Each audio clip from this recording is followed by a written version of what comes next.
Good evening. I'm Marty Kaplan. Welcome to the discussion of addiction in the age of COVID-19. I'm the director of the Norman Lear Center at the Annenberg School for Communication and Journalism at USC. We're celebrating our 20th anniversary. And along with my colleague, Kate Fold, who's the director of our Hollywood Health and Society program, welcome to this webinar. We can be a webisode, I guess. The Norman Lear Center, if you want to know what the idea at the heart of it, it's that stories matter, that stories make a difference.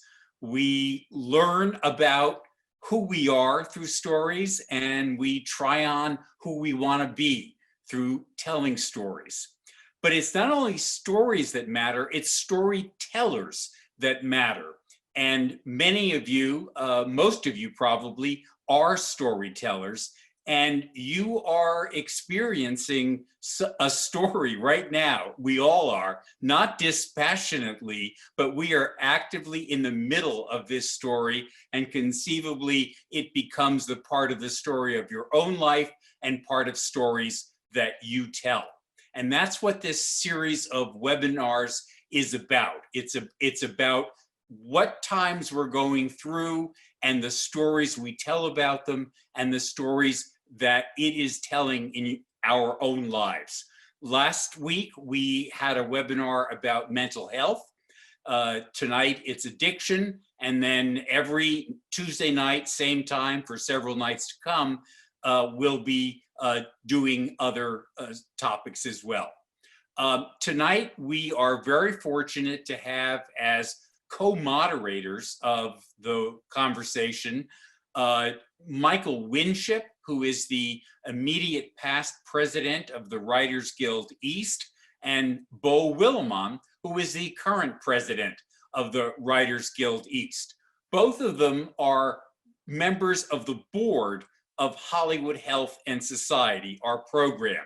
And in case you don't know, brief commercial, what our program does is give writers free access to top experts in all public health, safety, and security areas of research. And you can find out what you want to know about any of those topics by contacting us. We'll put you in connection with them, and for free, they will answer your questions and give you whatever guidance you want about accuracy.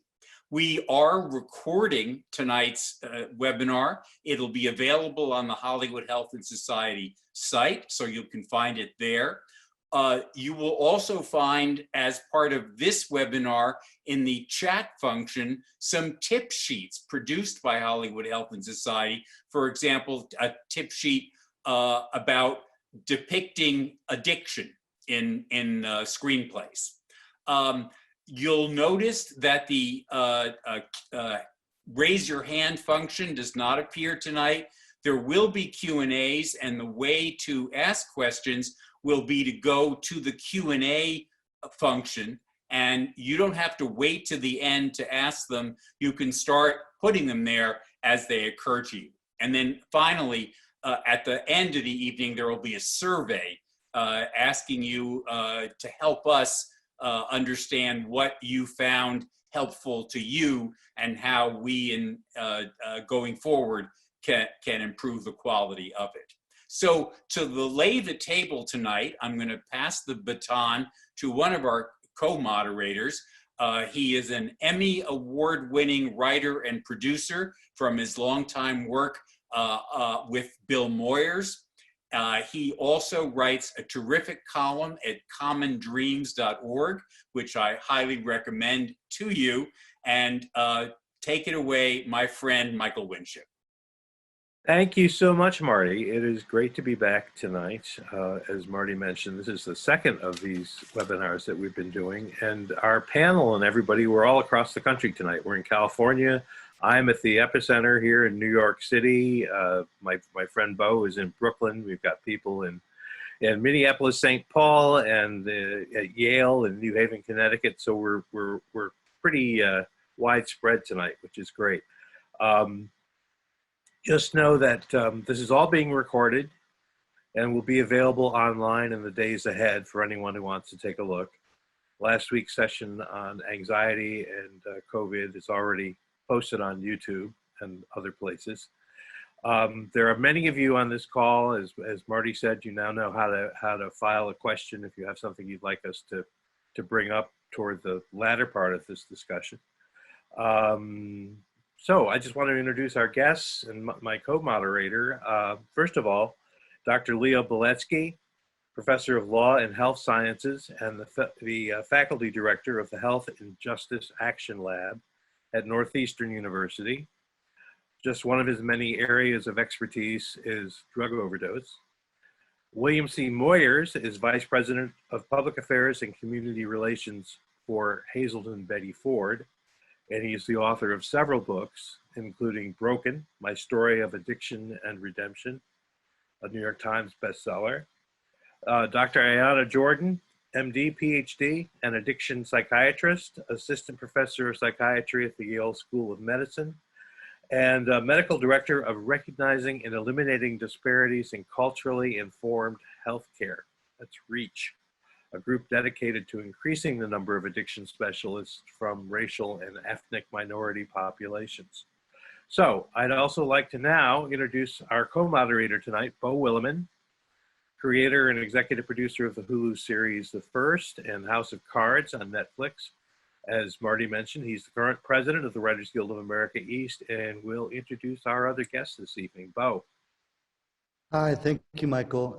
Thank you to all of our guests that have agreed to speak on this important topic tonight. And thank you to Hollywood Health and Society for always being a great partner to the Writers Guild of America. I was tweeting about this panel yesterday, trying to publicize it. It's an important topic to me. I'm 19 years sober. And knowing that people are dealing with a whole host of challenges during this pandemic, it was really important to me and all of us, I know Michael, to address it. And I know many of you who are on with us right now are confronting it personally, or you have family members or loved ones who are. When I was tweeting about it, Alyssa Klein, we follow each other on Twitter, tweeted me back and told me that she had lost her brother just 3 weeks ago to an overdose, stemming in part from the challenges that he was facing with the pandemic. So I asked Alyssa to just share her story for a couple minutes with us about her brother, to just frame for us the importance of this topic and how high the stakes are. So she's going to do that. Just keep in mind that it's a personal story. It might be triggering for some of you. So if it is, when Alyssa's speaking, and only be for a few minutes, you might want to mute. But I encourage you, if you think you can, withstand it, to do your best and try to listen to what she has to say. Alyssa is a writer and social media strategist based in New York City. Her focus is on the intersection of art and advocacy. She was the head of social media for the Women's March on Washington and hosts a podcast amplifying the stories of feminists in film and TV called Filminist Pod. So I'm going to turn it over to you, Alyssa, and thank you for joining us to share your story this evening. Thank you so much for the introduction, Beau.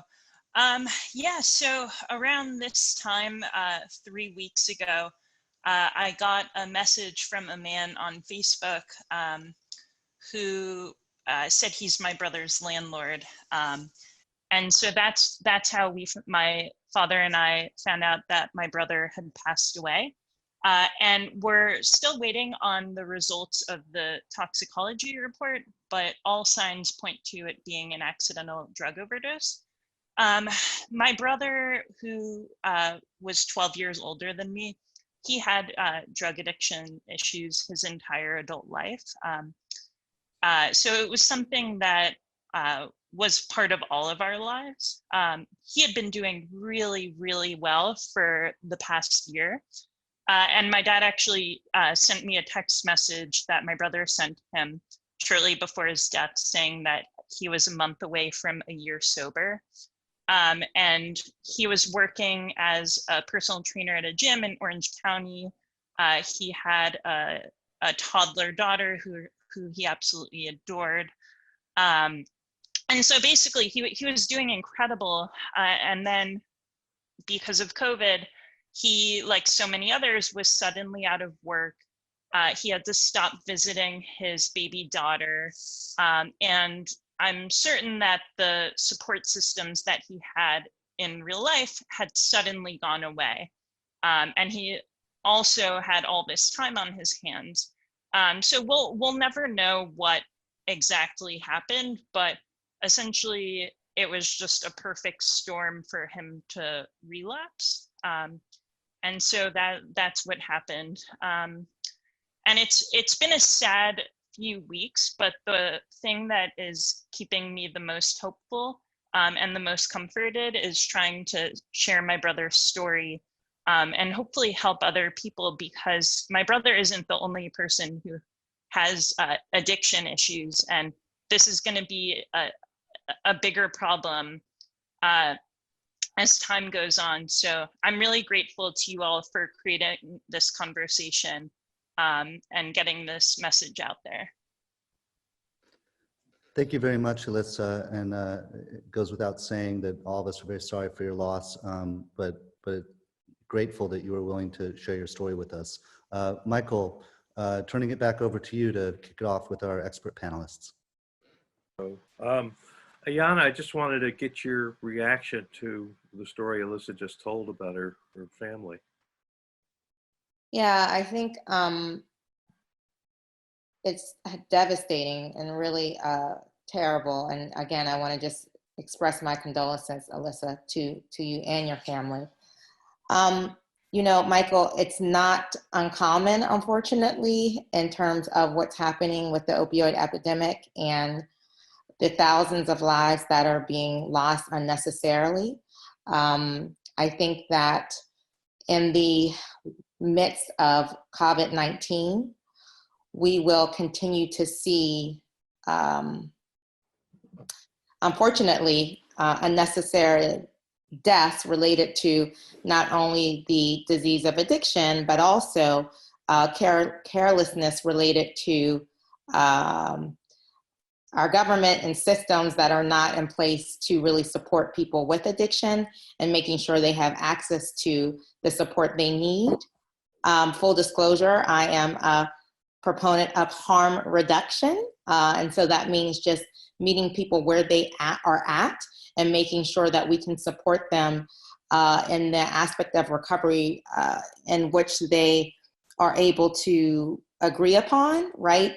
So what's tragic right now for us in terms of what we're seeing at Yale is that people who are the most vulnerable, including our folks with substance use disorder, which is what the term that I use for addiction, are not all able to get the medications that they need. And when I say medications, I'm talking about methadone or buprenorphine for their opioid addiction, but also thinking about people who have addiction to alcohol and cocaine and other life-threatening conditions.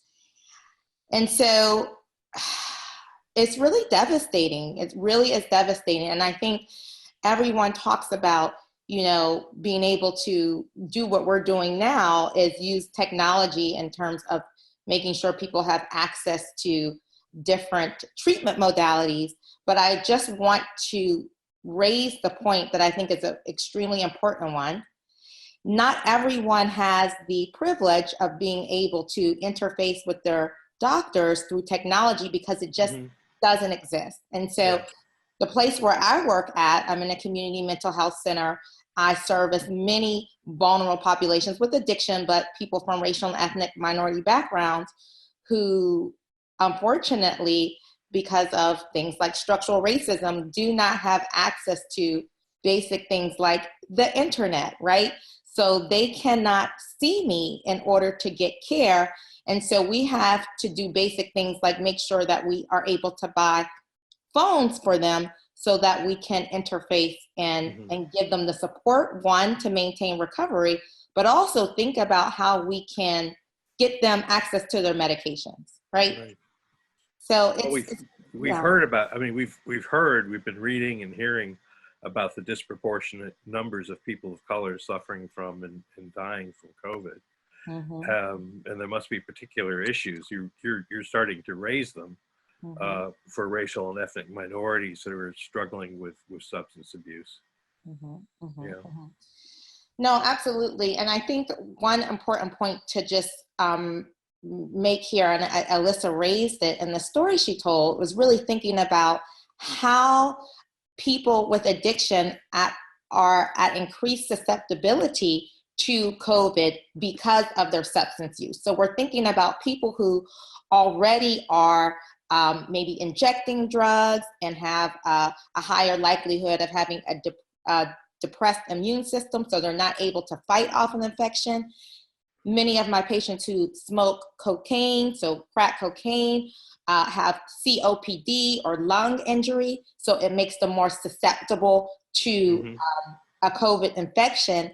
And it's not, like you said, a coincidence that we're seeing in many of the major metropolitan cities where there are Black people especially dying at disproportionate rates, one, because of those preborn morbid conditions, but also because of the things that I'm talking about in terms of not being able to interface with the medical system in the same way because they don't have the resources, right?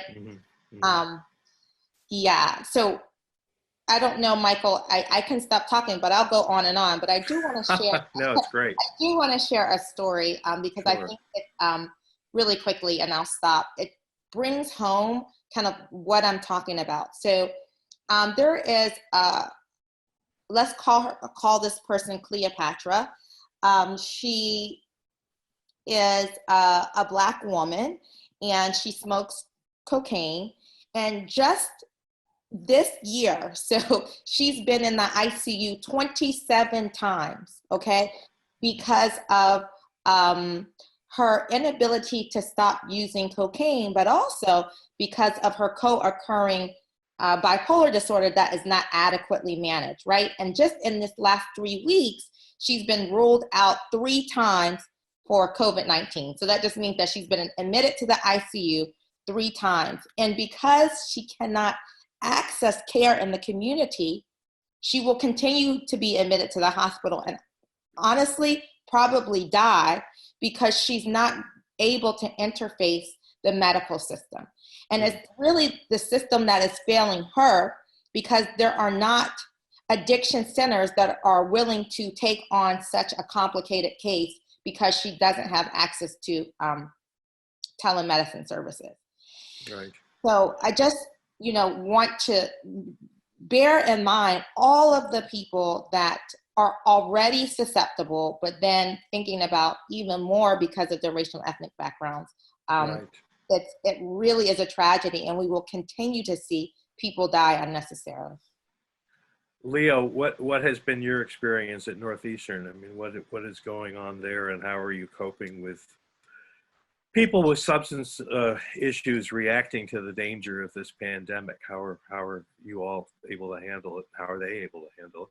Yeah, thanks, Michael. So my background is at the intersection of law and policy and public health, and I've worked on overdose and infectious disease my entire career. So in many ways, COVID-19 is really kind of like a prism that brings all of that stuff together. And I think that in my remarks, I would like to frame this kind of like a little bit like a story arc where the first act is really where we were before this hit.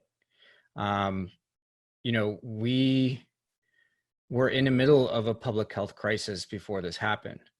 In fact, there were, actual declarations, not on a federal level, although there was a federal declaration not to the same extent as there is now, of a public health emergency related to overdose. We were losing at least 70,000 people to drug overdose a year, and that doesn't, alcohol-related deaths are another 80,000 or so. So there's a lot of loss and devastation related to addiction before COVID-19 hit.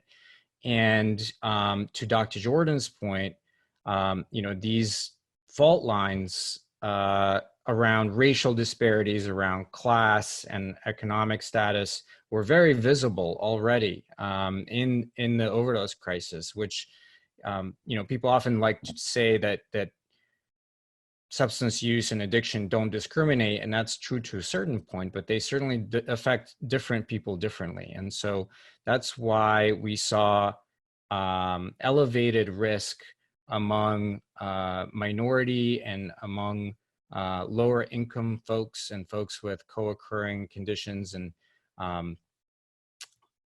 economic, precarious economic situations and environmental factors. All of those factors affect overdose risk and other health conditions that make it more risky to use substances. So even though addiction does cut across all racial and economic lines, it doesn't affect everyone equally. And so I think setting that scene is important because when COVID-19 hit, it wasn't like we went from a normal situation to a situation of crisis. We're already in the midst of a crisis, and multiple crises, really. I mean, obesity and chronic pain and all of these different issues were very evident in our society. And COVID just kind of puts it on, I guess, to use a drug metaphor, on steroids. We see a kind of a compounding or a synergistic impact of these issues acting in ways that are sometimes difficult to predict. So there's been a lot of academic sort of hypotheses being floated about how COVID is going to impact the overdose and addiction situation. There's been already some indication that there have been spikes in overdoses in certain communities, and definitely plausible that addiction is a complicated set of issues, but two major things that make folks predisposed to addiction are trauma and isolation. Oftentimes in policy circles and kind of lay narratives, people like to talk about sort of access, like, oh, I got opioids and then I got hooked, and then I, started using in a way that became problematic and put me at risk of overdose. And that is, I think, a very oversimplified narrative, because a lot of folks use substances, and some folks are able to manage substance use in a kind of recreational, healthy way, such as, with alcohol. And then some folks are not able to do so. And what predisposes folks to using substances problematically is an experience of trauma, especially in childhood, and feeling or reality of isolation, and COVID, and also just any form of uncertainty or shock kind of to one's life, and depression and all those other mental health issues that I think you talked about last week. All those factors make it more likely that people will use substances problematically, may develop addiction, and may overdose and die. All of those factors are very much at play now when COVID is our new normal.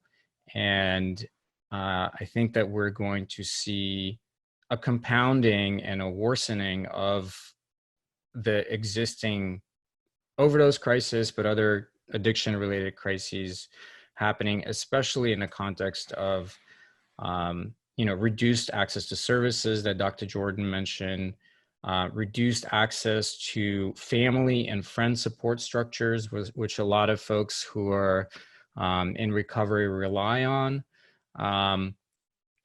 and also just a reduced sense of hope and purpose, which is something that is a protective factor for addiction. When people have something that they feel like they're living for, and when they have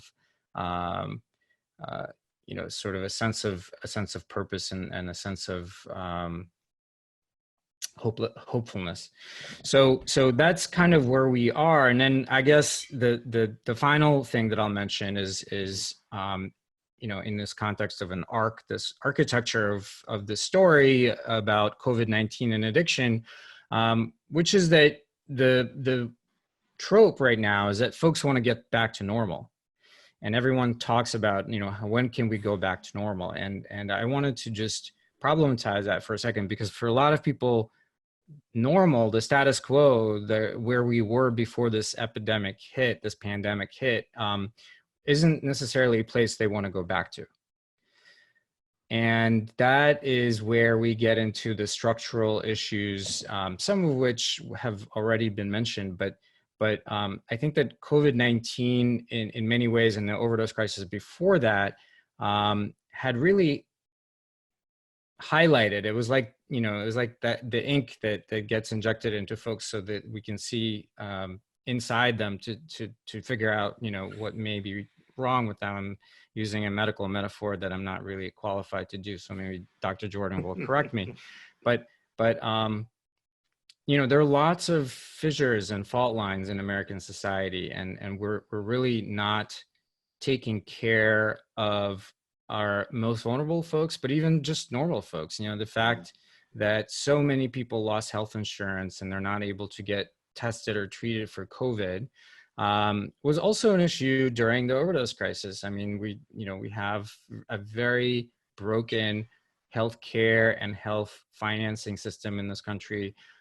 We completely underinvest in public health prevention, which is why we're now scrambling with the fact that, the CDC had a bunch of funding cuts. State and local health departments are really under-resourced. And at the same time, we do invest very handsomely in systems of punishment and incarceration. And that's coming back to bite us. The prison and the jails are not right now the epicenter of the COVID-19 crisis. You have enormous rates of infection in these settings. Also, immigration detention centers. And so the way that we treat people in our society is our Achilles heel, and makes us vulnerable to pandemics. Right. So I just wanted to end there, and we can open it up to discussion. No, it gives us a lot to think and talk about. William Moyers, I was this is related to what Leo was talking about. I was struck by something you mentioned in an email to me a few days ago, and you wrote that as a nationwide system of care, this is the first time that Hazelton, Betty Ford, or really anyone else in the recovery community, has confronted two death-threatening illnesses at once. And this must really present a unique set of challenges to anyone dealing with addiction and recovery. It is, Michael. This is an unprecedented moment for all of us, no matter where we are, no matter what we do, no matter what we believe. None of us have ever been through anything like this. In the field of addiction treatment, where I hang out, and in the recovery community where I hang out, it's also an unprecedented moment. As Alyssa's story reminds us, addiction doesn't take a day off, and yet neither should recovery from it.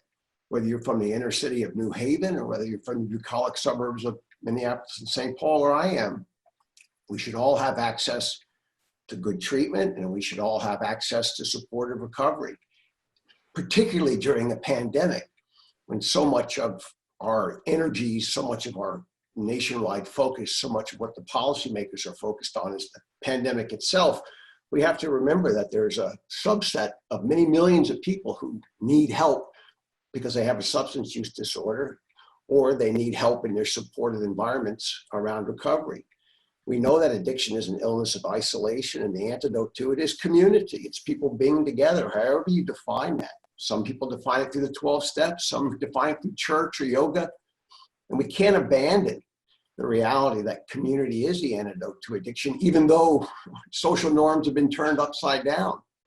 And it's particularly important when you hear Alyssa's story to realize that her brother, if I understand the circumstances, was a man in recovery, almost had a year of recovery, a remarkable stride that he had made with his chronic illness. And yet the pandemic turned everything upside down for him. And of course, we don't know the details, but he overdosed, probably as a result of the stresses and the lack of access to the community that he had counted on for all that time. At Hazel and Betty Ford, you know, we've been around since 1949, treating addiction, transforming lives. But this is the first time in our 71-year history where we've had to worry not only about the safety of and the health of our patients, but also the safety and the health of our employees.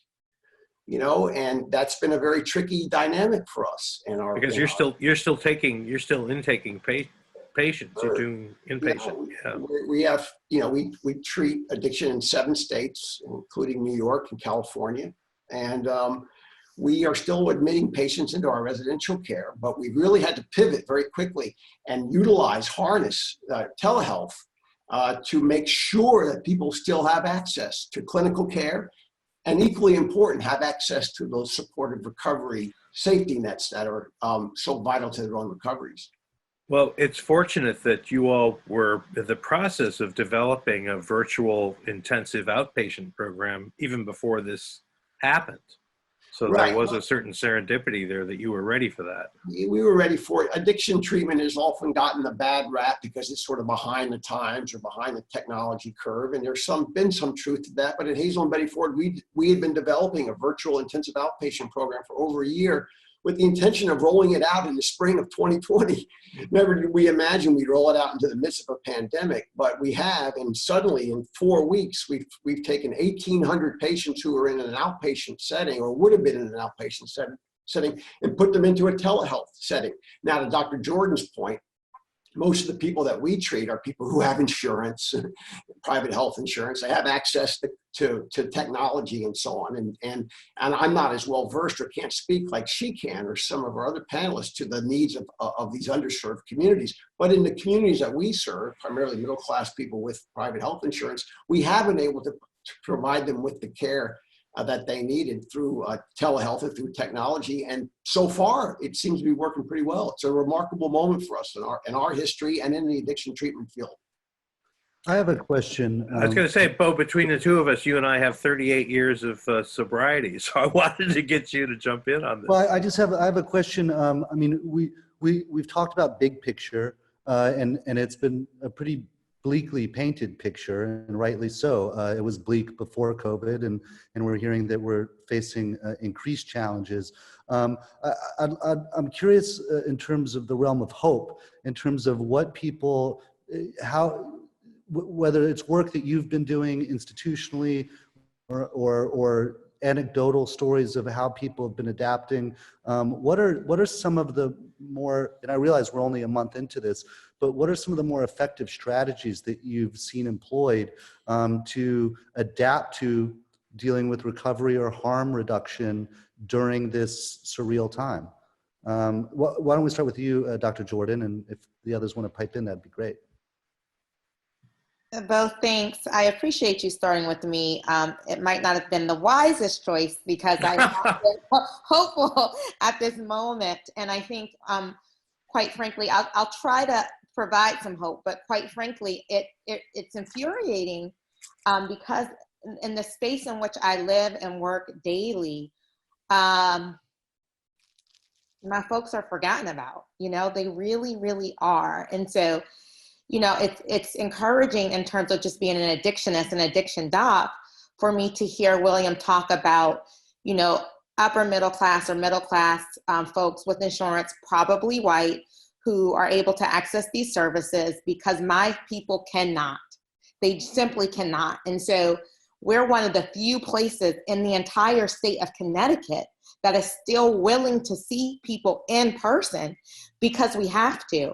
And I think what William is talking about is phenomenal in terms of not only do we have to think about our patients, but we also have to think about ourselves.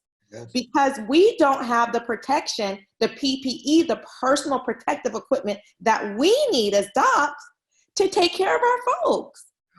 So I want to be hopeful, Beau, and I am just feeling the energy of you and Michael, and that brings me hope because I see that you guys are able to maintain recovery. And so well, I absolutely feel for you. I mean, my sister works in a mental health facility, state funded in Seattle, and they didn't have tests. They were like, these people are psychotic. They need to be cared for. We will have our quarantine floor, and we'll have our non-quarantine floor, but same thing, no PPE and all of the challenges you're facing.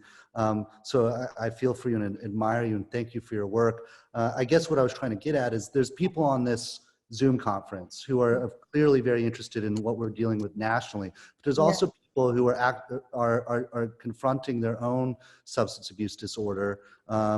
Yes, they might be storytellers, and some of them are. We opened it up to the entire community of anyone who wanted to come in and join us. Mm-hmm. And for instance, the guy tweeted me today saying, I have been sober for, I think he said 14 years, but for the first time in a serious way, after 14 years, I'm starting to feel real cravings, and it's not coincidental.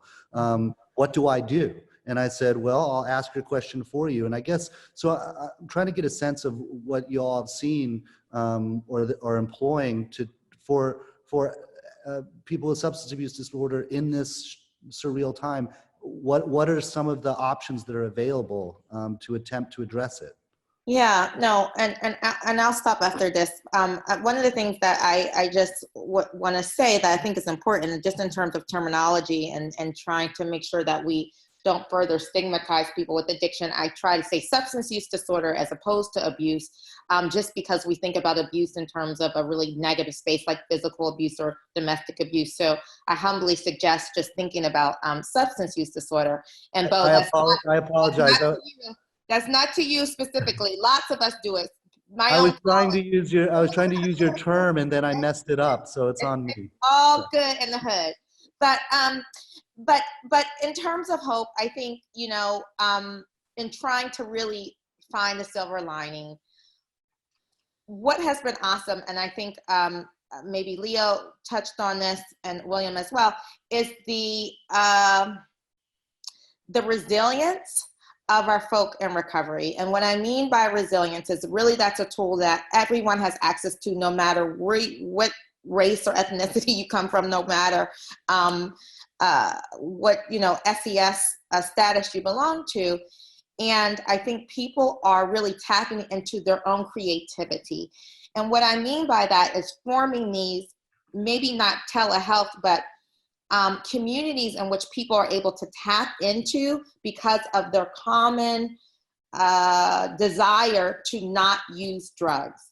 And right. So whether that be telephone, like we've had literal telephone conferences, just old school style, where we're all on a conference call and we're talking about people who are in recovery and talking about those cravings, talking about those triggers and why they chose not to use.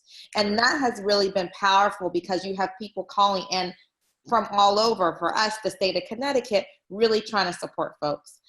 I think another thing, and I'll shut up, is some of the major changes that have happened really quickly on a public level. So for instance, now a lot of my folks who were unhoused have all had housing.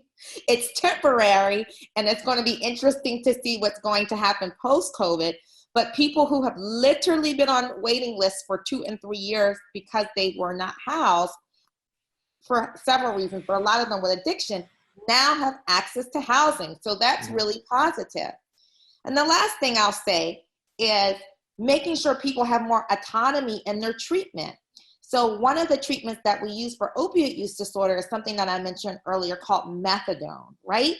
And methadone was so highly regulated that the rules that SAMHSA had in place, that is the Substance Abuse and Mental Health Services Administration, it took 2 years before you could even take a month of your methadone home, which is ridiculous, because what people had to do was come to a specialized type of center every single day except for one day. And what COVID has forced people to do because of physical distancing, and I like to use physical distancing as opposed to social distancing, because I think more than ever, we have to remain socially connected. So because of physical distancing, they couldn't have those rules because it was too many people. Literally at Yale, we have 4,000 people that are treated. We cannot have all those people coming. So SAMHSA now has an exemption where people are able to take 14 days of their methadone home and then 28 days of their methadone home at a time. So that's positive, because it's like we're seeing that these things don't have to be so tightly regulated. We wouldn't do that for any other disease. We wouldn't tell people to have to come and get their diabetes or insulin every single day. So it's allowing our folks to have some more control over their lives, which I think is positive. I like to add. I did a bunch of investigative reporting on methadone a long time ago, and I know the truth of what you're saying. William, I'm sorry. I'd like to add off of that this is a teachable moment. We're never going to go back to what normal was 6 weeks ago. That's changed for all of us, no matter where we are, literally and figuratively. There is going to be a new norm, and that's going to be true in how we address substance use disorders in inner cities or in, bucolic communities. It's going to be how we address the various pathways to recovery and how we embrace those pathways and all the things that go with recovering from addiction, not just stopping the use, but helping people get jobs and helping people maintain their meds and helping people get an education, et cetera, et cetera. So there are going to be a lot of teachable moments, and what we as professionals who work in the field, it's going to be our obligation. It's going to be my obligation to work with Dr. Jordan so that I can learn from what she learned in the patient population that she's treated, and that she can learn from what I've learned and what Hazel and Betty Ford has learned. This is an amazing opportunity for all of us to recognize that with technology, with the ability to be flexible, with the ability to pivot, comes opportunities to help more people in the times ahead. One of the things we should mention on a practical level, because I think most people may be aware of this, but many of them are not, are the many Zoom meetings, the AA meetings, and Smart Recovery and Women for Sobriety and Life Ring.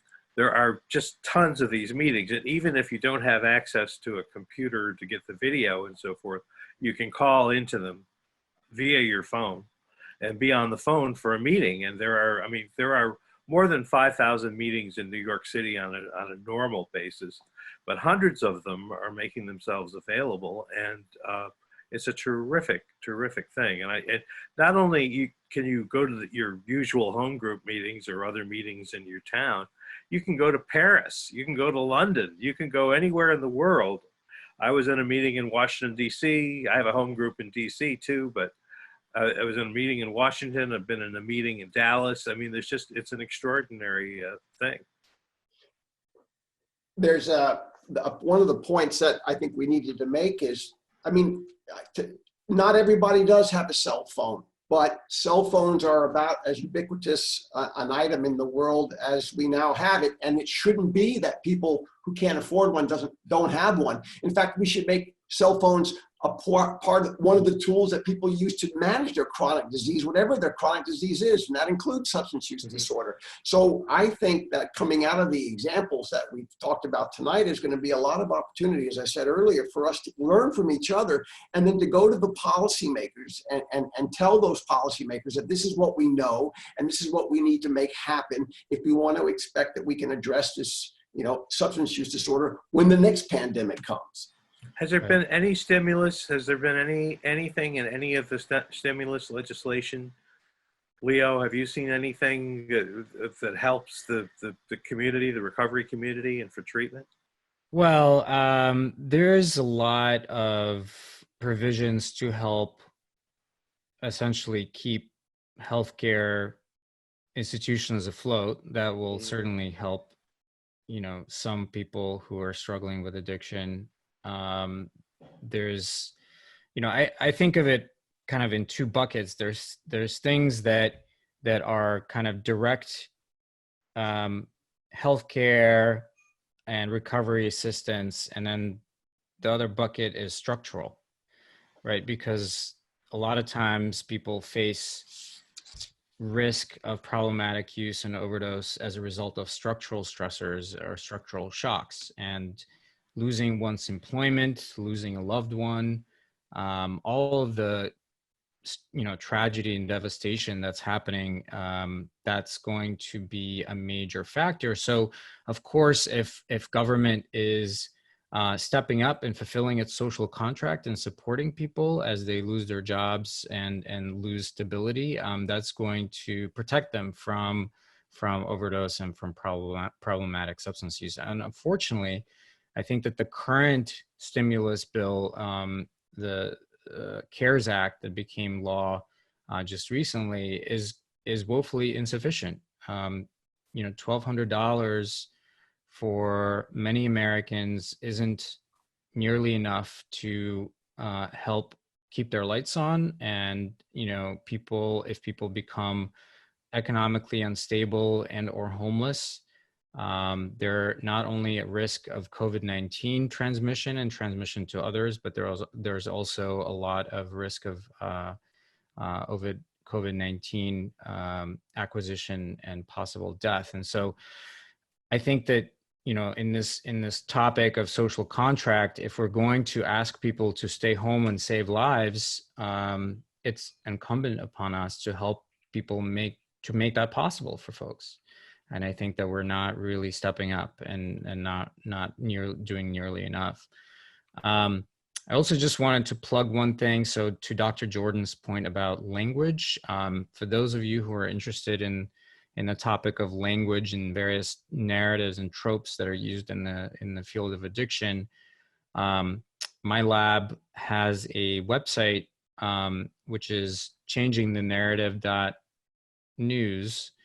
And it lists a number of terms that are used in the addiction field that, as she mentioned, are, kind of terms that are stigmatizing and maybe widely used, but are increasingly considered to be inferior to some other more accurate and less stigmatizing ways of describing things. And so we go through a bunch of various terms, including abuse, which Dr. Jordan is totally right, is as a term of art that's used in criminal law. We think of abuse as spousal abuse, domestic abuse, and so forth. And if we're trying to destigmatize it, then it's kind of flying at cross purposes.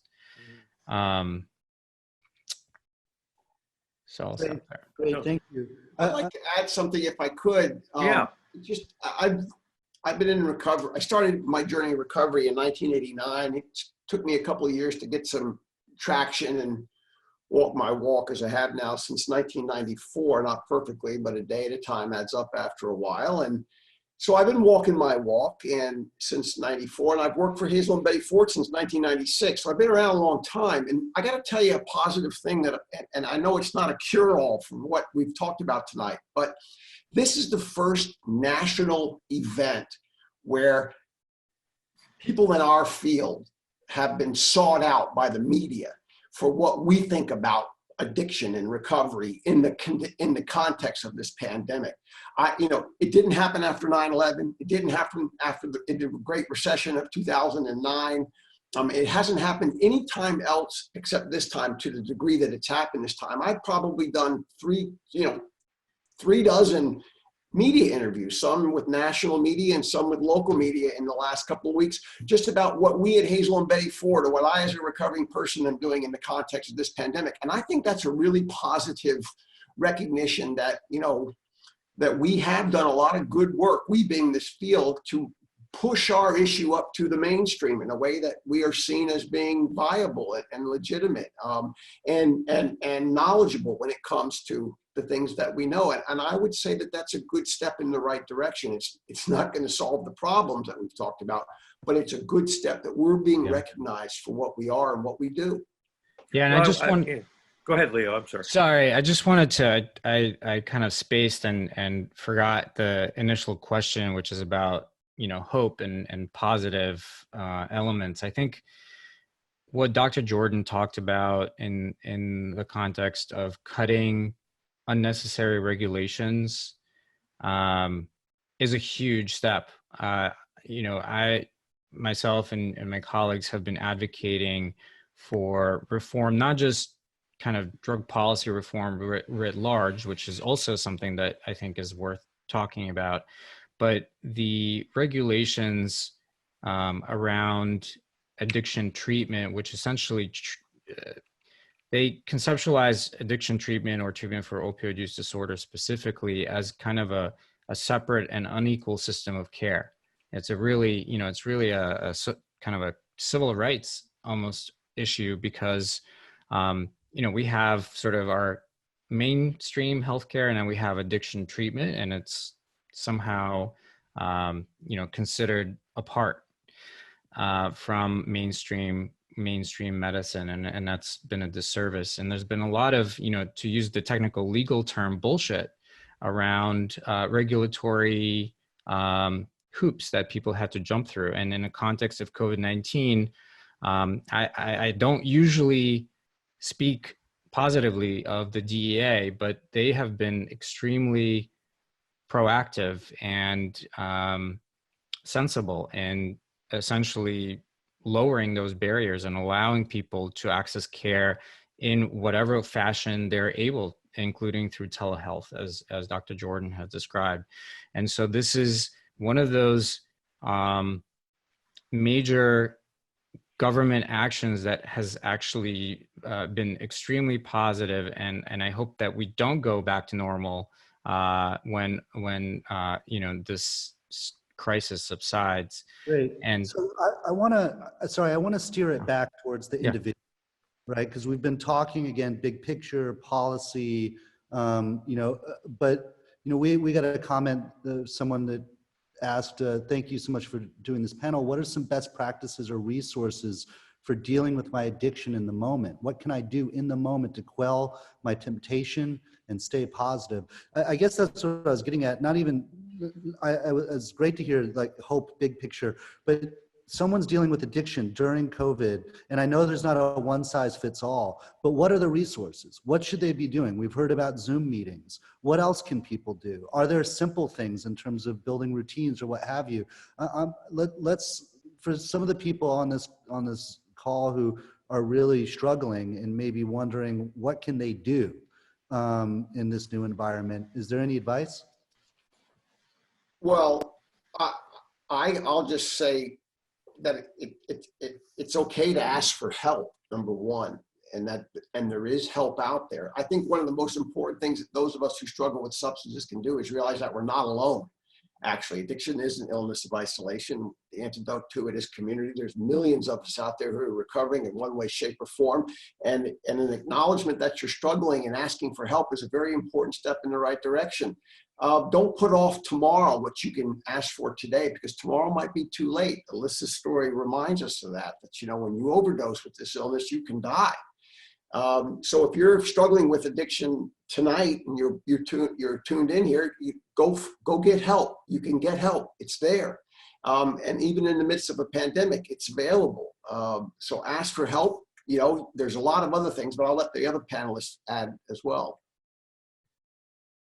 Yeah, I appreciate that, William, because I think one of the things that is the most important thing to remember is that,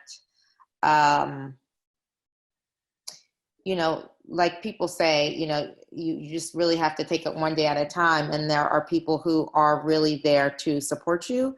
And it's hard for me because I don't know exactly the area in which people are right now who asked a specific question, but SAMHSA.gov, they have literally tons of resources where people can access, and I'm hoping that this person has access to the internet, but that is one way that you can just, quite frankly, figure out where you can go during COVID-19, especially, and access help. So if we could put that up, that would be good, SAMHSA.gov. Another thing is just thinking about the whole term that Leo brought up that I think is a really good one in terms of realizing that even though we're in the middle of a pandemic, there is still this community and power in terms of connecting with people who themselves are maintaining recovery, right? So then this concept of resilience and being able to tap into those communities that do exist to figure out how you can just figure out for the day what you need to do to maintain your sobriety.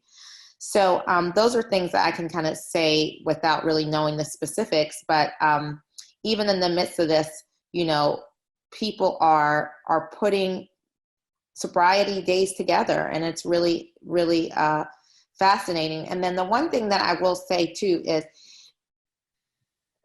even if you're not able to stop using altogether, I do want to say that there is power in harm reduction and just figuring out, what can I do to keep myself safe? Because what I've learned from doing this over the years, and I know I look young, so I'll take it, but is that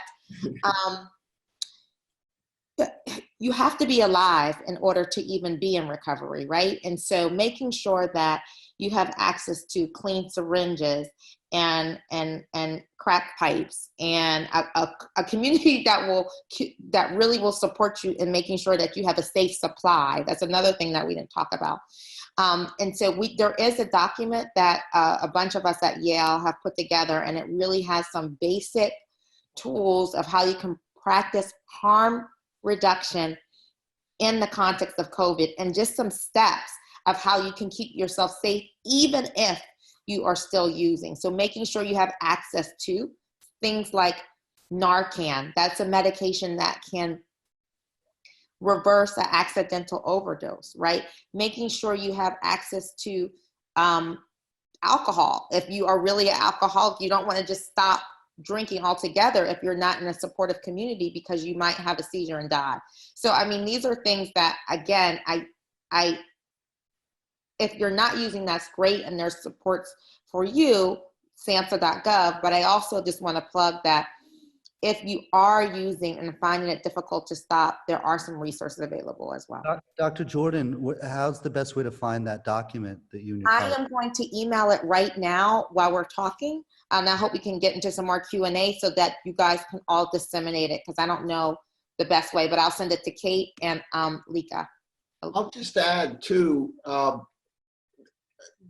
the organization that I work for, Hazel and Betty Ford, we have thousands of resources, and we're giving a lot of them away. We have 4 very popular apps that we're giving away for nothing to help people who are already in recovery to stay in recovery. We have a lot of resources for people on our website, www.hazelandbettyford.org. It's real easy to find, and you can go there and find all kinds of support. And a lot of that support is tied back into the communities across the country where you might be from. So don't hesitate to go to that resource.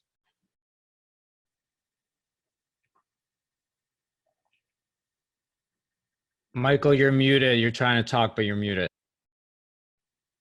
Now I'm on. You hear me now? Yeah. Okay.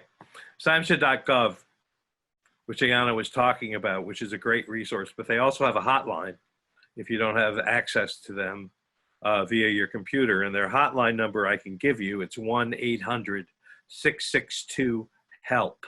That's 1-800-662-HELP. So I just throw that out there as another way to get through to them. And then the other website I would recommend is the Google. Google has a thing called recovery.together.withgoogle.com, which has a lot of resources. That is something that you could look at. You know, I think that I think the technology too, this experience of the last month, and I guess we can all see light at the end of the tunnel. The problem is we don't know how long the tunnel is, right? So this is going to go on for a while, and it may, keep coming back. But I think one of the most remarkable experiences for me as a professional who works in the field, but also as somebody who's been in recovery since 1994, is to see that it's actually okay to use technology to recover. I never thought about that before. I thought I had to do all my recovery in person, or, sitting across the table in a coffee house, or going to recovery meetings, or all those other ways I used to do it and still value. But this has been a remarkable eye-opener, even for old timers like me. And so finding recovery is not nearly as hard as it was even 30 days ago. Although, back to the policy questions, which we don't want to get into, some of those are going to deny people access to care in the way that they need and deserve. On the other hand, the resources are out there, and technology can be utilized to get to those resources, get help. So because there's a lot of storytellers that are on this teleconference, we've heard some of the issues that the country is facing in terms of lack of preventative health, and how substance use disorder, I think I got it right, disproportionately affects the most vulnerable and marginalized among us.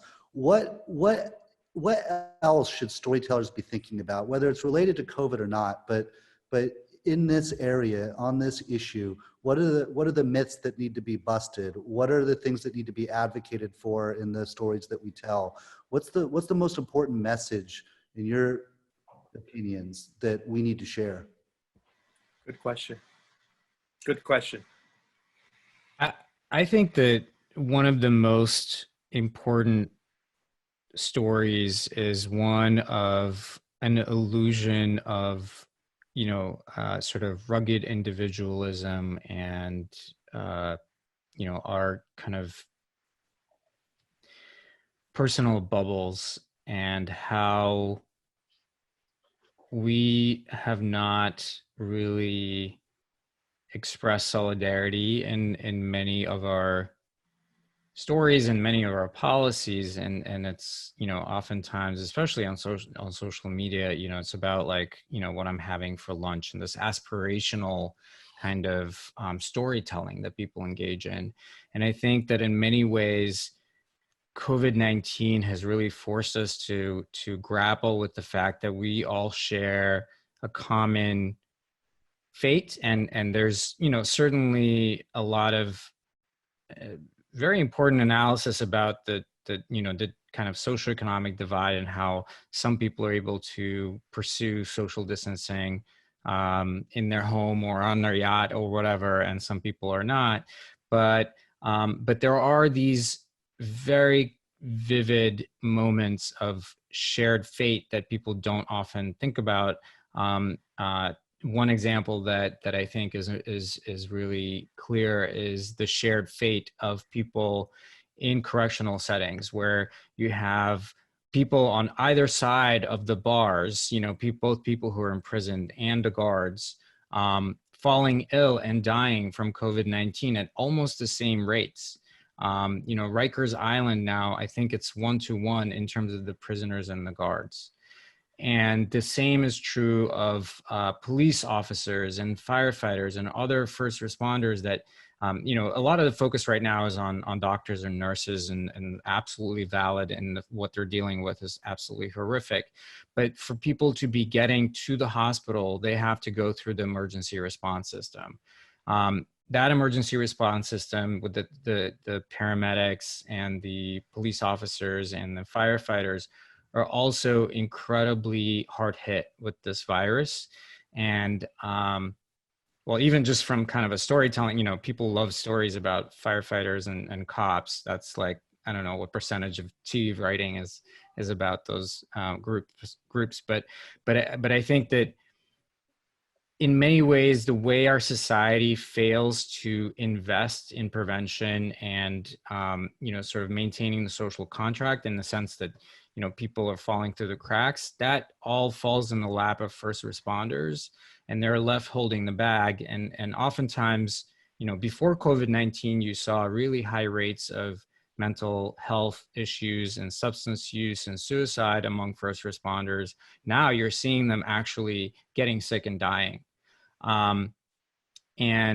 And so, you know, we're not only failing kind of the most vulnerable folks, but we're also failing the first responders, because by neglecting issues, when people fall through the cracks, they're left holding the bag, and that's incredibly tragic. We had a question saying that panel members that are in recovery, how are you handling your recovery with the additional stress of COVID and work-life balance? Well, I can add that, you know, addiction is an illness that loves to harness human emotion. It loves to heighten the highs and mitigate the lows. It's a roller coaster. And I also know that my own illness is one that, as some of us are familiar with, is cunning, baffling, and powerful, and it's also very patient. It waits. So I have to be vigilant to that reality. I have to be vigilant to the fact that if it's not this, it's that, and if it's not that, it's something else. Addiction is my shadow. It's always there, even though I'm in remission from it for a long time now. It's still there, and I have to do the things that keep me, you know, in the middle of the bed, so to speak. And I know what those things are. I'll tell you the most important thing as it relates to storytelling is to share my story. And I've used the pandemic and the fact that a lot of people have been interested in what Hazel and Betty Ford, or what we, as we appear as panelists on this, are doing in the context of the pandemic. I love to use these opportunities to tell a little bit about the fact that I am a man in long-term recovery, that I am somebody who used to live in a crack house, that I am somebody who had to go to treatment 4 times over 5 years, that I am somebody who works for the facility I do. And doing that not only empowers me in my authenticity, but I think it helps other people. And there's nothing more important for us as recovering people than to help each other. Because when we help another person, we end up helping ourselves. Yeah, I mean, I mentioned the various AA Zoom meetings I've been going to. And, you know, I have a shelf here at home with my big book and a lot of other literature, much of which I got from Hazleton, which is extremely helpful. But I also, you know, the movie theaters are closed, but I have this movie I can just play in my head that reminds me of how I got to the point where I finally hit bottom and when I finally sought legitimate sobriety. I just play that in my head and it helps a lot. Yeah. I've been using, well, it's a strategy I've always used, but it's come into hyper-focus, and that's just constantly listing the things I can be grateful for, because that's keeping those things is a big reason what motivates me to stay sober, you know, and I mean, I think this pandemic's really put into focus things that we often take for granted, like if you got a roof over your head that you can actually stay at home in, if you are lucky enough to be able to be in quarantine with another physical person, you know, if you're not, then you might be grateful for being able to have some time alone too. You know, it's different strokes for different folks. You know, Mm-hmm. If you've got a store nearby that you can go to and buy food and take it home and cook it, taking all the precautions that you need to take, but you know, these basic things that many of us in the nation can't count on, but many of us on this call can. You know, I think being grateful for those things, reminding oneself constantly what those are, at least for me, you know, and that gratitude encourages you to reach out to people, I think, because the most important thing that we can all be grateful for is that there is someone in our lives, whether they're physically with you or not, that loves you, that cares about you, that wants to know how you're doing, that wants you to reach out to them. And that alone is something to be grateful for. So that's been my main strategy. I mean, I think about all the things I've been able to do since I was sober that I never could have done or accomplished if I wasn't. For one thing, I'd probably be dead if I was still drinking. And, you know, that keeps me going too. Beau Willimon and Michael, I'm so grateful to you all for sharing your story. It's so powerful. And I, you know, in the tradition of the Black church and where I grew up in, I just say amen. in the African tradition, Ashe, because that is just giving me a sense of power, to be able to do this work. So thank you so much for sharing Well, that. and you are one of the people, Ayana, who, as somebody who's helping so many other people, you've done that thing that a lot of people have done, which is that you've gotten a dog. Oh my gosh. I call her my Rona puppy. Yeah. But she can make an appearance. And So many people have been doing this. Yeah. So many people have been adopting pets. Apparently a lot of the shelters in New Yeah. York are empty because people want cats and dogs, Yeah. Yeah. I want to say something too, because always it seems like people in recovery are always monopolizing the conversation. Right? We love to do that because we're enthusiastic, but I'm not a clinician like a lot of my colleagues at Hazel and Betty Ford, or my colleagues on this webinar tonight. But I always remind my professional brethren that it's so important that counselors and addiction docs and therapists never forget to talk about your successes, because none of you would do the work that you do. Dr. Jordan, you wouldn't do the work you do if you didn't think you made a difference in the lives of people like me. And I mean, if you would, Dr. Bletsky, I don't know exactly the area of your expertise other than what we've talked about in policy and so on, but you wouldn't do these things. Neither one of you would do these things if you didn't think it mattered or made a difference. And it's really important that professionals who work in the field too talk about their successes, whether it's in the inner city hospitals or in the policy circles in Washington. But the fact is, you do make a difference. And if we ever want to really smash the stigma of addiction, it's important that we not only talk about the fact that addiction doesn't discriminate, but that we also pound the table that recovery shouldn't discriminate either. And the best way to make sure that happens is to get access to care, get people who are addicted in front of professionals like you, and then let you all treat us and get us better. And it works. Yeah. Well, listen, we're about out of time. Does anybody have anything they want to say as a final thought? There was a question I just wanted to talk very quickly about. There was a question from the audience about Obama phones, which is kind of a little bit of a, it's like Obamacare, which just was a program to get low-income folks cell phones. I think that was something that we had talked about, and that I'm almost positive that the CARES Act provided some additional resources for that program. So that's right. It did, and thank you, Leo. But one of the things that I just want to say, because just being on the ground, it's very difficult to go through the process to actually access the phones. So, and this is kind of, I live in this world, and there's a lot of, how can I say, administrative tape that you have to go through in terms of applying. You have to fill out paperwork. Some people are not literate. I mean, there's a lot of stuff that has to happen in order to finally get the phone. And I think what we're seeing is that the moment is now, and how can we easily get people resources with the least amount of barriers. So I appreciate that. There's that technical term, bullshit, again, rearing its head.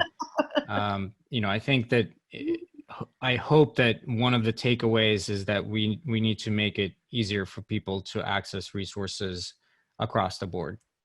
Right. Yeah. Amen. Well, listen, I want to thank all of you for being here tonight and being involved in this discussion. The time has just flown by.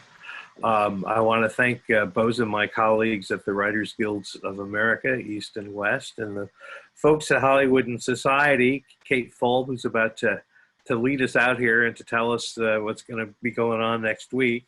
And also Leica and Melissa, all the people who've been so incredibly helpful and make this such a satisfying and easy experience for those of us. So Kate. Hi, everyone. I'm just popping in out of nowhere. Just want to thank the panel so much for your time and your expertise, and just give you guys a few housekeeping things. Remember that there is a survey. Once you log off onto this, from this webinar, there'll be a survey that we ask you to fill out to let us know what you think about tonight's event and other ideas that you might have or things that you'd like to learn about. We've posted our tip sheets and a bunch of other information in the chat function. And in terms of Dr. Jordan's document, we can't put that in the chat, but we will put it out on the Hollywood Health and Society social media. So anybody who wants to access it there can, and we will make that available. Next week, same time, same station, we will be looking at hydroxychloroquine. I'm probably not pronouncing that right, but that drug, clinical trials around the drug and its effect on people with lupus and other illnesses that actually depend on that drug right now. So please join us for that discussion. And we have more in the works for the coming weeks. So thank you again, everyone, for your participation, and we'll see you next week. Thank you, everybody. Thank you so much. Thank you. Thanks, everyone. Be Be safe. well. Be well and safe. Stay safe.